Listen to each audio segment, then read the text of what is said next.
Chapter 16, Daiva Sura Sampad Vibhaga Yoga, the Yoga of Discretion, Pious and Impious Natures. Vanchitam amritam yatu shirupa raghunathayo, tadane trutilesham yaha sahate no narshingaka, pachadakari siddhanta, sarasvati samasama, bhaktivedanta sisyasa, vande swami narshingaka. Namo Om Vishnupadaya Krishna Prastaya Bhutale Shrimati Bhaktivedanta Swami Iti Namane Bhaja Shri Krishna Chaitanya Prabhu Nityananda Shri Advaita Gadadhar Srivasadi Gaur Bhaktabrinda Hare Krishna Krishna Krishna Hare Hare Hare Rama Rama Rama Hare Hare Om Namo Bhagavate Vasudevaya Om Namo Bhagavate Vasudevaya. Om Namo Bhagavate Vasudevaya. Srimad Bhagavad Gita Ki Jai. Verses 1, 2, and 3. Shri Bhagavan Uvacha Abhayam Sattva Samshudir Jnana Yoga Vyavastiti Dhanam Dhamascha Jagnascha Svadhyayastapa Arjavam Ahimsa Satyam Akrodas Tyaga Shantir Apaisunam Daya Bhude Svalolupam Mardavam Rir Achapalam Tehak Adriti Socham Adroho Natimanita Bhavanti Sampadam Daivim Abhijata Bharata. Bhagavan Sri Krishna said, O Bharat, these are the various qualities of one who is born with a divine nature, Deva: fearlessness, pure-heartedness, absorption in spiritual knowledge, charity, self-control, sacrifice, study of the Vedas, austerity, sincerity, non-violence, truthfulness, freedom from anger, renunciation, serenity, aversion to finding faults in others, compassion for all creatures, absence of avarice, gentleness, modesty, steadiness, valor, forgiveness, patience, cleanliness, freedom from envy and the desire for prestige. Verse 4. Dambodharpo bimanascha kroda parusham evacha ajnanam cha bijatasya partha sampadam asurim. Pride, arrogance, conceit, anger, cruelty, and ignorance. These are the qualities manifest in one born of an impious nature, asura. Verse 5. Daivi sampavi mokshaya nibandaya surimata mashocha sampadam daivim abhijato si pandava. The qualities of a deva lead one to liberation, while the qualities of an asura cause bondage. Fear not, O Pandava, for you are born of the nature of a deva. Verse 6. Dvabhuta sargo lokesmin daiva asura evacha daiva vistarasha prokta ashuram partha me shrinu. Partha, there are two types of people born into this world, the Deva and the Asura. I have described Devas in detail. Now listen to me as I describe the Asuras. Anu Riti by Srila Guru Maharaj. In this chapter, Sri Krishna describes to Arjuna the two general categories of human beings, Devas and Asuras, or the pious and impious. Up to this point, throughout the Gita, Krishna has mentioned many of the qualities and characteristics of a Deva. These are the qualities of what we would call a good human being, and these qualities are also conducive for self-realization. These are described in verses 1 to 3 of this chapter. Now Krishna begins to detail the qualities of the Asura so that Arjuna can decide upon the path that he must take in life and the association he must choose. Ultimately, being able to discern between pious and impious natures, Arjuna will be able to perform the duties that lie ahead of him at Kurukshetra. Verse 7. Pavritim cha nivritim cha janana vidirasuraha na shocham na pichacharo na satyam te shuvidyate. Those who are asuras by nature cannot discriminate as to what actions should be done and what actions should not be done. No purity, proper behavior, or truthfulness can be found in them. Verse 8. Asatyam apratishtam te jagadahuranishvaram aparasparasambutam kimanyat kamahaitukam. They claim that the world is false, without any basis and without any divinity. They believe that the source of everything is the union between male and female, and that life has no purpose besides lust. Verse 9.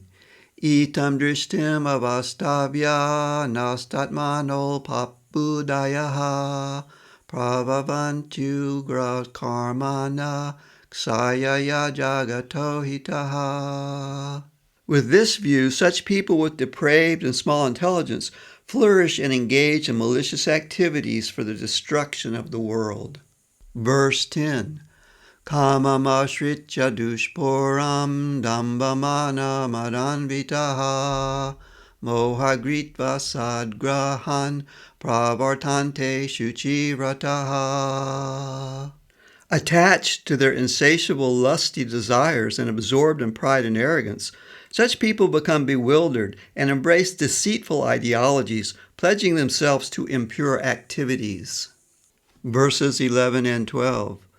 Chintam aparimeyam cha pralayantam upashritaha kamupaboga parama itavaditi nishchitaha ashapasha shastirbada kamakroda parayanaha ihante kamabogartam anyayinarta sanchayan.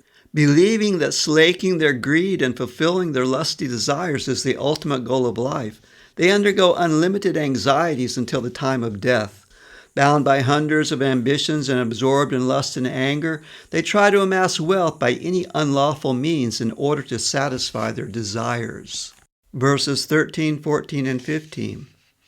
Idam adya maya lavam imam prapshe manoratam idam asti tamapi me bhavishati punardanam asamaya hatashastrur hanishek chaparanapi ishvaroham aham bogi siddhoham balavan sukhi ajo bijan havanasmi konyosti sadrisho maya yakshidashami modisha ichagnana vimohitaha. They say, I have gained this today, now I shall fulfill my other desires. This wealth belongs to me, and in the future it will increase. This enemy has been slain by me, and in the future I will slay others. I am in control. I am the enjoyer. I am perfect. I am powerful. I am happy. I am wealthy and aristocratic. Is there anyone equal to me? I shall perform sacrifices, give in charity, and enjoy. Thus they are deluded by ignorance. Anuvriti by Srila Guru Maharaj. The inability to discriminate between proper and improper actions is the first recognizable characteristic of an asura. Additionally, Sri Krishna says they do not know what is purity, proper behavior, or truthfulness. Truthfulness, cleanliness, austerity, and mercy are most desirable qualities for a human being, but these are totally lacking in one who has acquired the nature of an asura. Sri Krishna continues to describe in detail the qualities and characteristics of the asura mentality, and if one takes careful note of what Krishna is saying, then one is faced with the stark realization that the world we live in today is dominated by the thinking and activity of the asuras. The structure of our world is now based on rampant consumerism, the shop-till-you-drop mentality. Enjoy, enjoy, enjoy. The if it feels good, do it mentality is everywhere. We are led to believe that there is no ultimate reality, that this one life is all in all, and therefore we should enjoy it while it lasts. The fulfillment of the sexual lust of men and women being at the forefront of such enjoyment.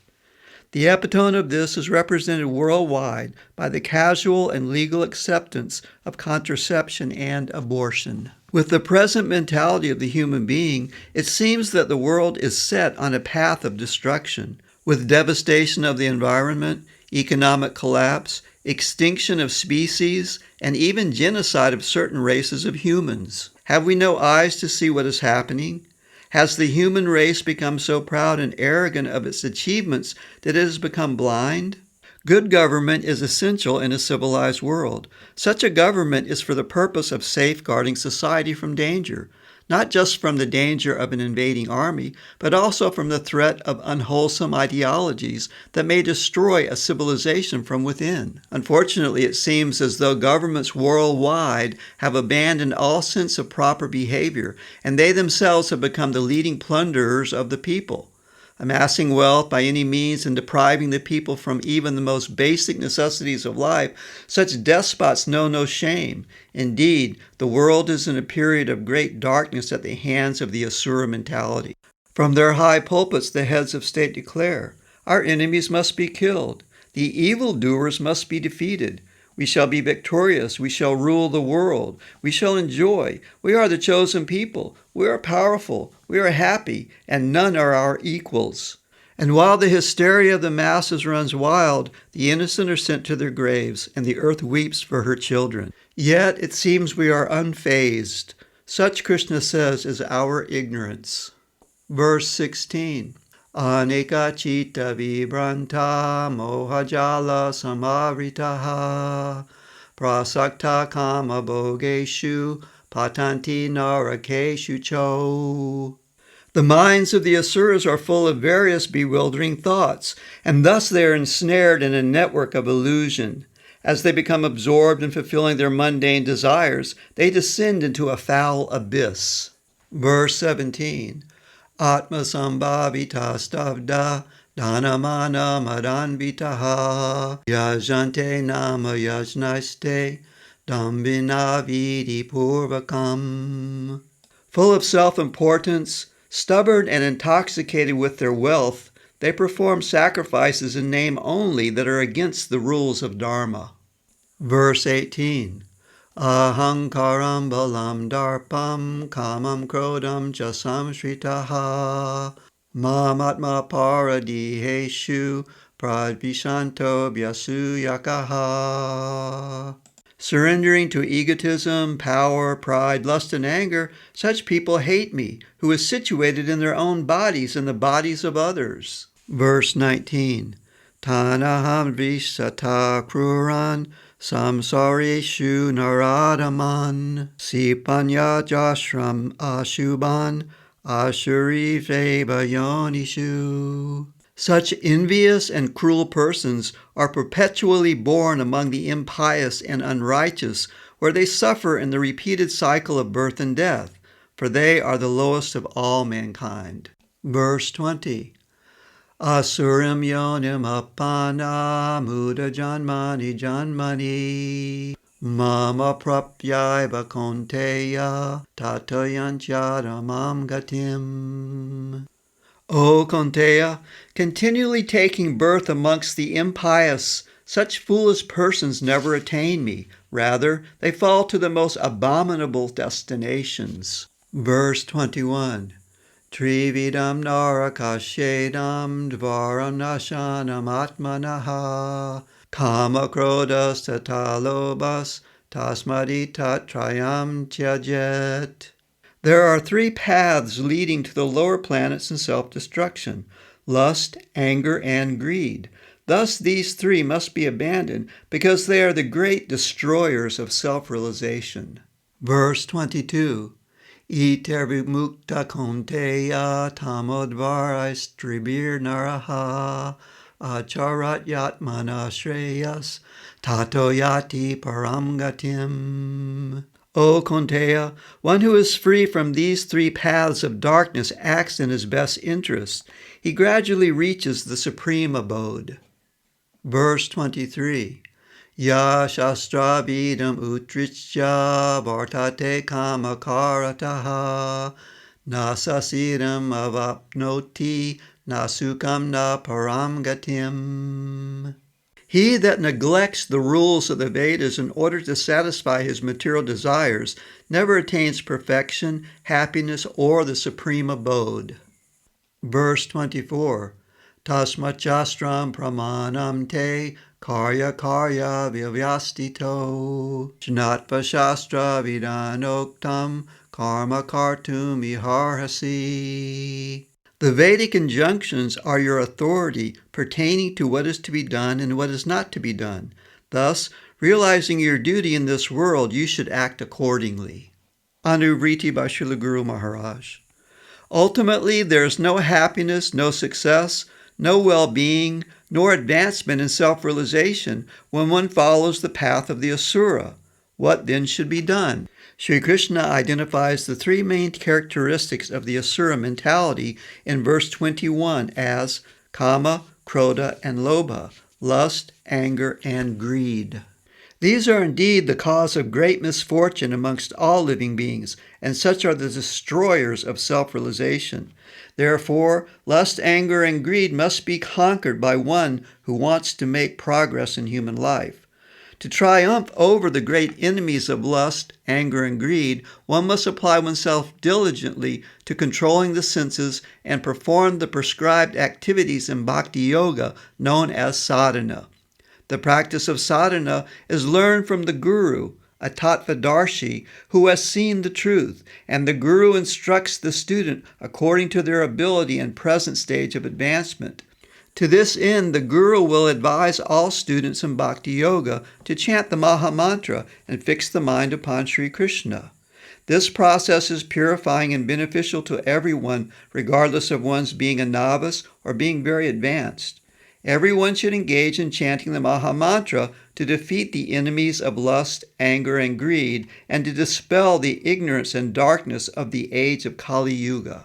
From the Srimad Bhagavatam, Nama Sankirtan Yajna Sarva Papa Pranashanam Pranamo Dukkha Samanastam Namani Harim Param. The chanting of the Maha Mantra can relieve us from all undesirable habits, all unwanted characteristics, and all miseries. Chant the Maha Mantra. Nothing else is necessary. Chant the Maha Mantra and begin your life in this dark age of Kali Yuga with the most broad and wide theistic conception. Let us all bow down to Sri Krishna. Om Tat Saditi Sri Mahabharate Shata Sahasriyam Samhitayam Vayasikyam Bhishma Parvani Srimad Bhagavad Gita Supanishatsu Brahma Vidyayam Yoga Shastri Shri Krishna Arjuna Samvade Daivasura Sampad Vibhaga Yogo Nama Sodasho Dhyayaha. Om Tat Sat. Thus ends chapter 16 entitled Daivasura Sampad Vibhaga Yoga from the conversation between Sri Krishna and Arjuna in the Upanishad known as Srimad Bhagavad Gita, the Yoga Shastra of divine knowledge from the Bhishma Parva of Mahabharata, the literature revealed by Vyasa in 100,000 verses. Srimad Bhagavad Gita ki jai, Srila Guru Maharaj ki jai, Sri Guru Parampara ki jai, Gaur Premanandi Hari Hari Bol.